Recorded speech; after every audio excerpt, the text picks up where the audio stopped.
Good morning to my respected principal ma'am, Mrs. Amarjit Kaur Nas, and my teachers and my dear classmates. I hope you all are fine and staying safe at home. My name is Gurpinder Kaur, studying in 9th standard in Blossoms Convent School. Today I want to give a presentation on the first chapter of economics, and that is the story of village Palampur. So let's get started. The story of village Palampur. In this, the village Palampur is a hypothetical village, which means it is an imaginary village. The purpose of this hypothetical village Palampur is to introduce to some basic concepts that are related to production. The village Palampur is well connected with the neighboring villages and towns. Raiganj, a big village, is 3 kilometers away from Palampur. The all-weather road connects the village Palampur to Raiganj, and further it connects the village Palampur to a nearest town of Shahpur. If we talk about the transport system here in the Palampur, so there is well-developed system of transport in Palampur, which is visible on the road like tangas, buggies, bullock carts, which are loaded with jaggery. Other commodities to motor vehicles like motorcycles, trucks, tractors, bicycles, scooters, etc. are also there in the village Palampur. Now let's talk about the people of the Palampur, or the families lived here in the Palampur. So there are total 450 families which belong to several different castes, out of which the 80 upper caste families own the majority land of the village, and their houses are also quite large, made up of bricks and cement plastering. The Assis and Dalits they are the landless laborers, and they comprise the 1/3 population of the village of Palampur. There are mostly landless laborers. And let's move to the education system here.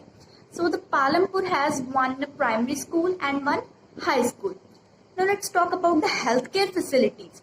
Healthcare facilities are also available in the Palampur. Like there is one health center which is run by the government, and one private dispensary where the sick people are treated. The main activities which are performed in Palampur, the important activity that is performed in Palampur is farming. Other non-farming activities are also performed, like shopkeeping, transport, dairy, small-scale manufacturing, etc. We shall look at both of these activities briefly after discussing an important topic of this chapter, that is organization of production.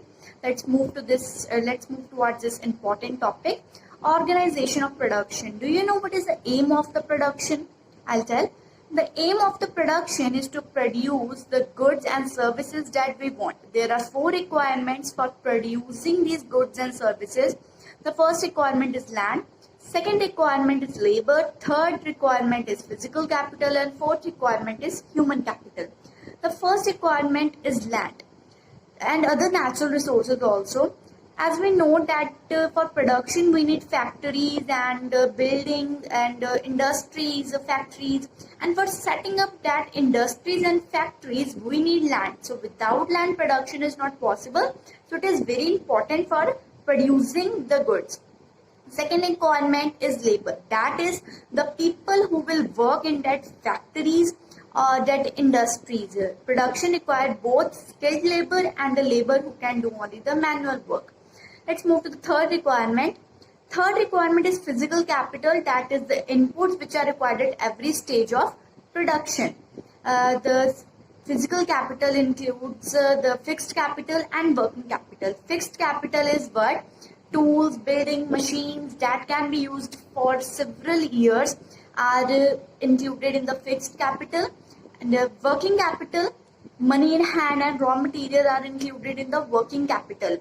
Like raw material we need for producing anything, like the potter need clay for producing his goods, and money we also need at production, like for buying land, for hiring the laborers, for buying tools, machines, and everything money is required. So let's move to fourth requirement. Fourth requirement is human capital. Do you know what is a human capital? Knowledge and enterprise is called, these days it is called human capital. This thing that if you have three requirements, if you have land, labor, tools, machines, money, all things you have, but you don't know how to put them all together and produce an output, so what you will do? So knowledge and enterprise is very important for producing an output to put together all that requirements. So all these four requirements are called factors of production. I told you that we will study about the two main activities of the Palampur. So we will study about them. First is farming, second is non-farming. Let's discuss about the farming in Palampur first. So for farming, we will need? For farming, we need land, labor and physical capital only. And let's move toward land. Farming is the main activity in Palampur. About 75% of the population of Palampur are dependent on farming for their livelihood. We know that land is fixed. And since 1960, there is no extension in land for cultivation, and it is not possible for us to pull the land and extend it. So is there any way to produce more on the same piece of land? So yes, there are two ways or two methods, and by adopting that two methods, we can grow more on the same piece of land. The first is multiple cropping, second is by using the modern farming methods. First, multiple cropping. What is multiple cropping? To grow more than one type of crop on the same piece of land during the year is called multiple cropping.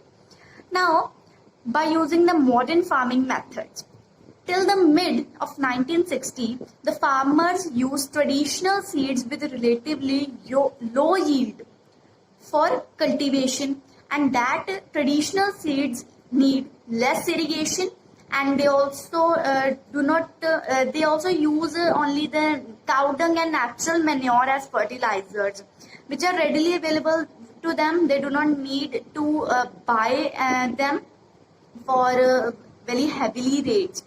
But till the late 1960s, the Green Revolution introduced the Indian farmers to use the modern farming methods for cultivation of rice and wheat, etc. Now, what do you mean by the modern farming methods? In the modern farming method, the farmers use HYV seeds. What are HYV seeds? High yielding varieties. I'm repeating, high yielding varieties are the HYV seeds, which promised much more grains on the single plant as compared to the traditional seeds. And the high yields were only possible only with the combination of HYV seeds with a lot of irrigation, chemical fertilizers and pesticides also.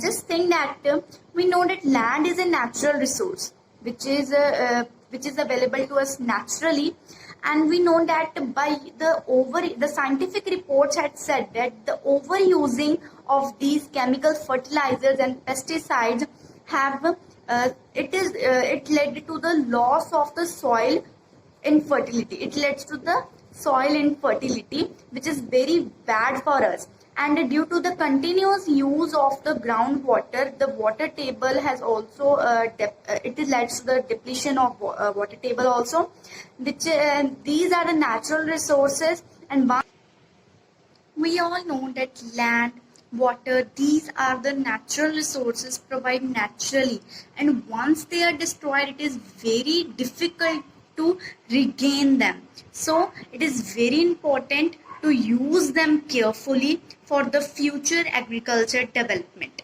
Now let's move to the second main requirement for the farming, that is labor. After land, it is the main requirement for farming. We know that farming needs a lot of hard work, and the small laborers can do, because they have small plots, they can do their farming themselves. But the large farmers hire the laborers on the daily wages for working in their fields. The daily wages can be type of the cash or fruits, vegetables, etc. And let's move to the third main requirement. It is capital. The small and capital, we know that for every type of production, capital is needed. the small farmers have to borrow the capital that we call as money. Capital is called as money. The small farmers need capital to borrow from the large farmers, money lenders or traders. But the large farmers can cultivate their fields by their own money, by the that are saved by themselves from the last crop. Now farming is done. Now let's move to the non-farming activities. There are four main non-farming activities, that is dairy, small scale manufacturing, shopkeeping and transport. Dairy is also another important activity which is performed by the people of the Palampur, and small scale manufacturing, about 50 people of the Palampur are engaged in small scale manufacturing. It is not like that they are working in the big factories. No, they are just working at producing the goods at their homes only, like they were producing the goods like weaving they are doing. And the shopkeeping, the shopkeepers buy the goods from the wholesale markets and sold them in the village. Like there are many items like oil, soap, rice, wheat, vegetables oil, fruits, and also the notebooks, books, stationery, etc. all. Let's move to transport. I had told you about the transport, that Palampur has well-developed system of the transport which is visible on the road. So the drivers of the transports ferry the people or the goods from one place to another and get paid for it. So this is all about the first chapter of economics. I hope you get some knowledge from this presentation. Thank you for watching my video. Stay safe, stay home, stay safe.